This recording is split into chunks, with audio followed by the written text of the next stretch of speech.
നമസ്കാരം, മലയാളി വാർത്തയിലേക്ക് സ്വാഗതം. ഈ മണിക്കൂറിൽ പുറത്തുവരുന്ന ഏറ്റവും പ്രധാനപ്പെട്ട ഒരു വാർത്തയിലേക്കാണ് നമ്മൾ പോകുന്നത്. രാഹുൽ മാങ്കൂട്ടത്തിൽ MLA-ക്കെതിരെ ബലാത്സംഗ പരാതി നൽകിയ യുവതിയുടെ സൈബർ അധിക്ഷേപ പരാതിയിൽ രാഹുൽ ഈശ്വറെ കസ്റ്റഡിയിലെടുത്ത് പോലീസ്. കഴിഞ്ഞ ദിവസങ്ങളൊക്കെ നമുക്കറിയാം, രാഹുൽ മാങ്കൂട്ടത്തിൽ വിവാദത്തിൽപ്പെട്ടതിന് പിന്നാലെ തന്നെ രാഹുലിന് സംരക്ഷണം ഒരുക്കി, രാഹുലിനെ അനുകൂലിച്ച് അതിജീവിതയ്ക്കെതിരെയുള്ള പരാമർശങ്ങൾ നടത്തി രാഹുൽ ഈശ്വർ കളത്തിൽ നിറഞ്ഞിരുന്നു. ചാനൽ പ്ലാറ്റ്ഫോമുകൾ അടക്കം എത്തി അദ്ദേഹം രാഹുൽ മാങ്കൂട്ടത്തിന് വേണ്ടി ഘോരഘോരം പ്രസംഗിക്കുന്നതും രാഹുൽ മാങ്കൂട്ടം അനുകൂലിച്ച് നിലപാടെടുക്കുന്നതും ഒക്കെ നമ്മൾ കണ്ട കാഴ്ചയാണ്. എന്തായാലും ഇത് രാഹുൽ ഈശ്വറിന് കുരുക്കായി മാറിയിരിക്കുന്നു എന്ന് തന്നെ കരുതുന്നു. അദ്ദേഹത്തെ ഇപ്പോൾ കസ്റ്റഡിയിൽ എടുത്തിരിക്കുകയാണ്. ചോദ്യം വിളിപ്പിച്ച ശേഷം പോലീസ് കസ്റ്റഡിയിൽ എടുക്കുകയായിരുന്നു. തിരുവനന്തപുരത്ത് വീട്ടിൽ അദ്ദേഹം ഉണ്ടായിരുന്നു. അവിടെ നിന്നും ചോദ്യം ചെയ്യലിനായി വിളിപ്പിക്കുകയായിരുന്നു. ഈ ഒരു പോലീസ് വാഹനത്തിൽ വരില്ല എന്ന നിലപാട് രാഹുൽ ഈശ്വർ സ്വീകരിക്കുകയായിരുന്നു. പിന്നീട് സ്വന്തം ഭാര്യയുമായി തൻ്റെ കാറിലാണ് അദ്ദേഹം ഇവിടേക്ക് പോയത്. അതിനുശേഷം AR ക്യാമ്പിലേക്ക് മാറ്റിയിരിക്കുകയാണ്. രാഹുൽ ഈശ്വറിനെ AR ക്യാമ്പിലേക്ക് കൊണ്ടുപോയിരിക്കുകയാണ്. സൈബർ പോലീസാണ് രാഹുൽ ഈശ്വറെ ചോദ്യം ചെയ്യാൻ വിളിപ്പിച്ചത്. രാഹുൽ ഈശ്വർ ഉൾപ്പെടെ 4 പേരുടെ URL ആണ് പരാതിക്കാരി സമർപ്പിച്ചത്. ഇത് പരിശോധിച്ചതിന് ശേഷമായിരുന്നു പോലീസ് തുടർ നടപടികളിലേക്ക് കടന്നത്. കോൺഗ്രസ് നേതാവായ സന്ദീപ് വാര്യരുടെയും 2 വനിതകളുടെയും അടക്കം URL ഉൾപ്പെടെ നൽകിയ പരാതിയിലാണ് പോലീസിന്റെ നിർണായക നീക്കം. കഴിഞ്ഞ ദിവസങ്ങളൊക്കെ നമ്മൾ കണ്ട കാഴ്ചയാണ്. പരാതിക്കാരുടെ ഐഡന്റിറ്റി വെളിപ്പെടുത്തുന്ന രീതിയിലുള്ള ചില പോസ്റ്റുകൾ സന്ദീപ് വാര്യരുടെ ഭാഗത്തു നിന്നും ഉണ്ടായി. അദ്ദേഹം പങ്കുവച്ച ഫേസ്ബുക്ക് പോസ്റ്റ് അവർ അതിജീവിതത്തിലേക്ക് എത്തുന്ന തരത്തിലുള്ളതായിരുന്നു. അത് വലിയ വിവാദമായതാണ്. എന്തായാലും സന്ദീപ് വാര്യർക്കെതിരെ നടപടികൾ ഉണ്ടാകാൻ സാധ്യതയുണ്ട് എന്നാണ് മനസ്സിലാക്കാൻ സാധിക്കുന്നത്. എന്തായാലും രാഹുൽ ഈശ്വറിനെ പോലീസ് കസ്റ്റഡിയിൽ എടുത്തിരിക്കുന്നു, ചോദ്യം ചെയ്യുകയാണ്.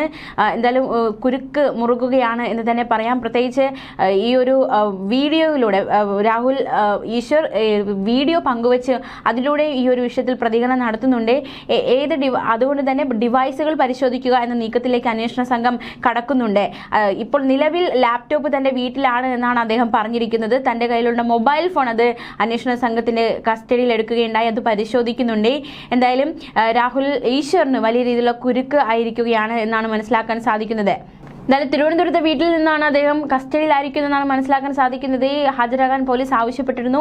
AR ക്യാമ്പിലേക്ക് മാറ്റിയിരിക്കുകയാണ്. ഫോൺ കസ്റ്റഡിയിൽ എടുത്തിട്ടുണ്ട്. ലാപ്ടോപ്പ് ഓഫീസിൽ എന്നാണ് രാഹുൽ മാങ്കൂട്ടത്തിൽ പോലീസിനോട് പറഞ്ഞിരിക്കുന്നത്.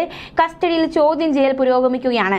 IT ആക്ട് പ്രകാരമുള്ള കേസ് നിലനിൽക്കുന്നുണ്ടെങ്കിൽ രാഹുൽ ഈശ്വർ അറസ്റ്റിലേക്ക് നയിക്കപ്പെടുമെന്നാണ് മനസ്സിലാക്കാൻ സാധിക്കുന്നത്. യുവതിയുടെ പരാതിയിലാണ് പോലീസ് നടപടി സ്വീകരിച്ചിരിക്കുന്നത്.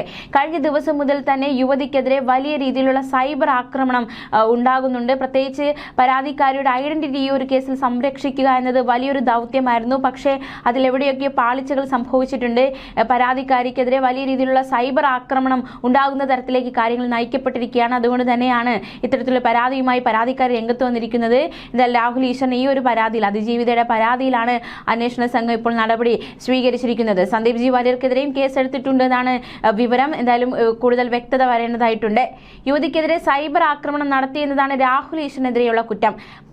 എന്തായാലും അതിജീവിത എന്ന രീതിയിൽ തന്നെ അതിക്രമിക്കാൻ ചിലർ വിട്ടുകൊടുക്കുന്നു എന്നതടക്കമുള്ള ഗുരുതര ആരോപണങ്ങൾ പരാതിക്കാരി വ്യക്തമാക്കിയിട്ടുണ്ട്. ക്രൈംബ്രാഞ്ചാണ് അന്വേഷണ ചുമതല. സൈബർ ആക്രമണം ഉണ്ടായാൽ തീർച്ചയായിട്ടും നടപടി ഉണ്ടാകുമെന്ന മുന്നറിയിപ്പ് ഏവർക്കും നൽകിയിട്ടുണ്ട്. പെൺകുട്ടിയുടെ പരാതിയുമേൽ, അതായത് തനിക്കെതിരെ ഈ ഒരു സമൂഹ മാധ്യമങ്ങളടക്കം വ്യാപകമായ സൈബർ ആക്രമണം നടക്കുന്നുണ്ട് എന്ന രീതിയിൽ പെൺകുട്ടി നൽകിയ പരാതിയുമേൽ പോലീസിന്റെ ഭാഗത്തുനിന്ന് വലിയ രീതിയിലുള്ള നടപടി, അതായത് ഇത്തരത്തിൽ പെൺകുട്ടിയുടെ ഐഡന്റിറ്റി പുറത്തേക്ക് കൊണ്ടുവരുന്ന രീതിയിലുള്ള പോസ്റ്റുകൾ, അതുപോലെ തന്നെ അത്തരത്തിലുള്ള ചർച്ചകൾ, വാക്കുകളൊക്കെ അതിനെതിരെ നടപടി ഉണ്ടാകുമെന്ന് തന്നെയാണ് അന്വേഷണ സംഘം വ്യക്തമാക്കുന്നത്. കഴിഞ്ഞ ദിവസം മുതൽ അതിനെതിരെ നടപടികൾ സ്വീകരിച്ചു തുടങ്ങിയിട്ടുണ്ട്. പ്രത്യേകിച്ച് ജില്ല തോറും കേസെടുക്കുക എന്ന നീക്കത്തിലേക്കാണ് പോലീസ് സംഘം എത്തുന്നത്. അതായത് ഓരോ ജില്ലകളിൽ നിന്നും, അതായത് ഇത്തരത്തിൽ പെൺകുട്ടിക്കെതിരെ സൈബർ ആക്രമണം നടത്തുന്നവർക്കെതിരെ ജില്ല വൈസ് കേസെടുക്കുക എന്ന നീക്കത്തിലാണ് അന്വേഷണ സംഘം നിലവിലായിരിക്കുന്നത്. എന്തായാലും ഈ ഒരു വിഷയത്തിൽ, അതായത് അതിജീവിതയ്ക്കെതിരെ വ്യാപക സൈബർ ആക്രമണം ഉണ്ടാകുന്നു എന്ന കേസിൽ ആദ്യത്തെ ഒരു കസ്റ്റഡി അല്ലെങ്കിൽ ഒരു നീക്കമായിട്ട് ഇത് വിലയിരുത്താവുന്നതാണ് രാഹുൽ ഈശ്വറിന്റെ കസ്റ്റഡിയിൽ എടുത്തിരിക്കുന്നത്.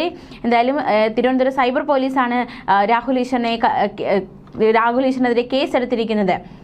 രാഹുൽ മാങ്കൂട്ടത്തിൽ വിഷയത്തിൽ അതിജീവിതയെ അപമാനിക്കുന്ന തരത്തിലുള്ള പരാമർശങ്ങൾ നടത്തി എന്ന കുറ്റമാണ് രാഹുൽ ഈശ്വറിന് നേരെ ചുമത്തിയിരിക്കുന്നത്. എന്തായാലും ചോദ്യം ചെയ്യുക, ഇന്ന് രാഹുൽ ഈശ്വറിനെ ചോദ്യം ചെയ്യും. അതിനായിട്ടുള്ള നീക്കങ്ങളാണ് അന്വേഷണ സംഘം നടത്തുന്നത്. നിലവിൽ രാഹുൽ മാങ്കൂട്ടത്തിൽ മുൻകൂർ ജാമ്യാപേക്ഷ നൽകി ഒളിവിൽ കഴിയുന്ന സാഹചര്യത്തിലാണ് അതിജീവിതയെ അപമാനിച്ചതിന് രാഹുൽ ഈശ്വറിനെതിരെ നിയമ നടപടി ഉണ്ടായിരിക്കുന്നത്. അതേസമയം നേരത്തെ രാഹുൽ ഈശ്വർ നടത്തിയ പരാമർശങ്ങളൊക്കെ നമുക്കറിയാം. ബലാത്സംഗ കേസിൽ രാഹുൽ മാങ്കൂട്ടത്തിലിനെ തുണച്ചും അതിജീവിതയെ അധിക്ഷേപിച്ചും രാഹുൽ ഈശ്വർ രംഗത്ത് വന്നിരുന്നു. യഥാർത്ഥത്തിൽ അതിജീവിത സ്വന്തം ഭർത്താവിനെയാണ് വഞ്ചിച്ചതെന്നും അദ്ദേഹമാണ് യഥാർത്ഥത്തിൽ ഇരയെന്നുമായിരുന്നു രാഹുൽ പറഞ്ഞത്. രാഹുലിനെതിരെ പരാതി കൊടുത്ത യുവതിയുടെ ഭർത്താവുമായി താൻ സംസാരിച്ചു, വളരെ മാന്യനായ റെസ്പെക്റ്റബിൾ ആയ ഒരു വ്യക്തിയാണ് അദ്ദേഹം എന്നടക്കമുള്ള പ്രതികരണം രാഹുൽ ഈശ്വർ നടത്തിയിരുന്നു. യഥാർത്ഥത്തിൽ ഈ വിഷയത്തിലെ ഇര ഇദ്ദേഹമാണ് എന്നായിരുന്നു രാഹുൽ ഈശ്വറിന്റെ നിലപാട്. അതായത് പെണ്ണ് സ്വന്തം ഭർത്താവിനെ വഞ്ചിച്ചു എന്നും കാമുകനെ പറ്റിച്ചു, എന്നിട്ട് അവസാനം അയാൾക്ക് പണി കൊടുക്കാൻ ഇപ്പൊ മുഖ്യമന്ത്രിയും കണ്ടു എന്ന രീതിയിലുള്ള അത്രയും ഒരു പരാമർശമാണ് രാഹുൽ ഈശ്വർ നടത്തിയത്. എന്നിട്ട് അവളുടെ പേര് അതിജീവിത എന്ന തരത്തിലുള്ള ഒരു പരിഹാസമൊക്കെ രാഹുൽ ഈശ്വറിന്റെ ഭാഗത്തു നിന്നും ഉണ്ടായിട്ടുണ്ട്. 2024 ഓഗസ്റ്റിൽ ഇവരുടെ കല്യാണം നടന്നു എന്നതടക്കമുള്ള കാര്യങ്ങൾ രാഹുൽ ഈശ്വർ തന്റെ വീഡിയോയിലൂടെയും മറ്റും ഒക്കെ ആവർത്തിച്ച് പറഞ്ഞുകൊണ്ടേയിരുന്നു. ഒരു വർഷം പോലും ആയില്ല ആ ബന്ധം മറച്ചു വെച്ചോ, ഒളിച്ചു വെച്ചോ, പകുതി മറച്ചു വെച്ചോ, തെറ്റിദ്ധരിപ്പിച്ചോ രാഹുൽ മാങ്കൂട്ടത്തിലുമായി ബന്ധത്തിൽ ഏർപ്പെട്ടു എന്നതടക്കമുള്ള ഗുരുതര ആരോപണങ്ങളാണ് അതിജീവിതയ്ക്കെതിരെ രാഹുൽ ഈശ്വർ നടത്തിയത്. എന്നിട്ട് പ്രഗ്നന്റ് ആയി അതിനുശേഷം ബ്രേക്കപ്പ് ആകുകയും പ്രശ്നങ്ങളാവുകയും ചെയ്തു. എന്നിട്ട് അത് മാധ്യമങ്ങളോടടക്കം ഈ വ്യക്തിയോ ഈ വ്യക്തിയുടെ കൂട്ടാളികളോ ചേർന്ന് മീഡിയയിൽ അടക്കമുള്ള കാര്യങ്ങൾ എത്തിക്കുകയായിരുന്നു. ഇപ്പോഴും ഡിവോഴ്സ് ചെയ്തിട്ടില്ല, അവർ ഭാര്യ ഭർത്താക്കന്മാരാണ്, അതൊക്കെ വ്യക്തിപരമായ കാര്യമാണ്. പക്ഷെ അതിന്റെ പേരിൽ രാഹുൽ മാങ്കൂട്ടത്തിനെ വേട്ടയാടാൻ സ്വയം നിന്നു കൊടുക്കുന്നതും വേട്ടയാടാൻ മുഖ്യമന്ത്രിയെ കാണുന്നതുമൊക്കെ എന്തിന്റെ അടിസ്ഥാനത്തിലാണ് എന്നതടക്കമുള്ള ചോദ്യമായിരുന്നു രാഹുൽ ഈശ്വർ മുന്നോട്ട് വെച്ചത്. രാഹുലിനെ തീർക്കാനും തകർക്കാനും കോൺഗ്രസിനെ തകർക്കാനും വേണ്ടിയുള്ള യുദ്ധമാണിതെന്നും തദ്ദേശ തിരഞ്ഞെടുപ്പുകളിലടക്കം കോൺഗ്രസിനാണ് ഒരു മേൽക്കൈയുള്ളത്, വിഷയം തെറ്റിക്കാനും ശ്രദ്ധ തിരിക്കാനും കോൺഗ്രസിനെ നശിപ്പിക്കാനുമാണ് രാഹുൽ മാങ്കൂട്ടത്തിനെ ആക്രമിക്കുന്നതെന്നും മുഖ്യമന്ത്രി പിണറായി വിജയൻ പോലീസ് സ്റ്റേഷനായി നിന്ന് പരാതി സ്വീകരിച്ച് രാഹുൽ മാങ്കൂട്ടത്തിനെ അറസ്റ്റ് ചെയ്യാൻ പോകുന്നത് എന്തിനു വേണ്ടിയിട്ടാണെന്ന് അറിയാമെന്നതടക്കമുള്ള നിലപാടായിരുന്നു രാഹുൽ ഈശ്വർ സ്വീകരിച്ചത്. ഈ വിഷയത്തെ വെച്ച് ശബരിമല കൊള്ളയെ മറയ്ക്കാമെന്നും ശ്രദ്ധ തെറ്റിക്കാമെന്നും വിചാരിക്കേണ്ട അത്തരത്തിലുള്ള പല കാര്യങ്ങളും എടുത്തുകൊണ്ട് വന്നു എന്നതടക്കമുള്ള കുറ്റപ്പെടുത്തൽ രാഹുൽ ഈശ്വറിന്റെ ഭാഗത്തുനിന്നുണ്ടാകുന്നു.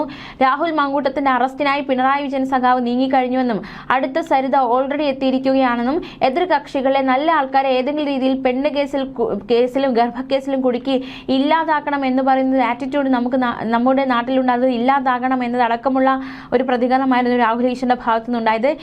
ഈ പെൺകുട്ടി മാരീഡ് ആണെന്നുള്ള സത്യം ഞാൻ പറയുന്നതിന് മുമ്പ് നിങ്ങൾ ആരെങ്കിലും അറിഞ്ഞിരുന്നോ എന്നതടക്കമുള്ള ചോദ്യം രാഹുൽ ഈശ്വർ മുന്നോട്ട് വെച്ചിരുന്നു. കേരളത്തിലെ ഒരു മുഖ്യധാര മാധ്യമം ഇത് പറഞ്ഞിരുന്നോ, എന്തുകൊണ്ടാണ് അത് മറച്ചു വെച്ചുകൊണ്ട് രാഹുൽ മാങ്കൂട്ടത്തിനെ ആക്രമിക്കാൻ യൂസ് ചെയ്യുകയാണ് എന്നതടക്കമുള്ള ഗുരുതര ആരോപണങ്ങളാണ് രാഹുൽ ഈശ്വർ മുന്നോട്ട് വെച്ചത്. എന്തായാലും അതിജീവിത തനിക്കെതിരെ ഉയരുന്ന ഈ ഒരു സൈബർ ആക്രമണത്തിനെതിരെ ശക്തമായ നിലപാട് സ്വീകരിച്ചു.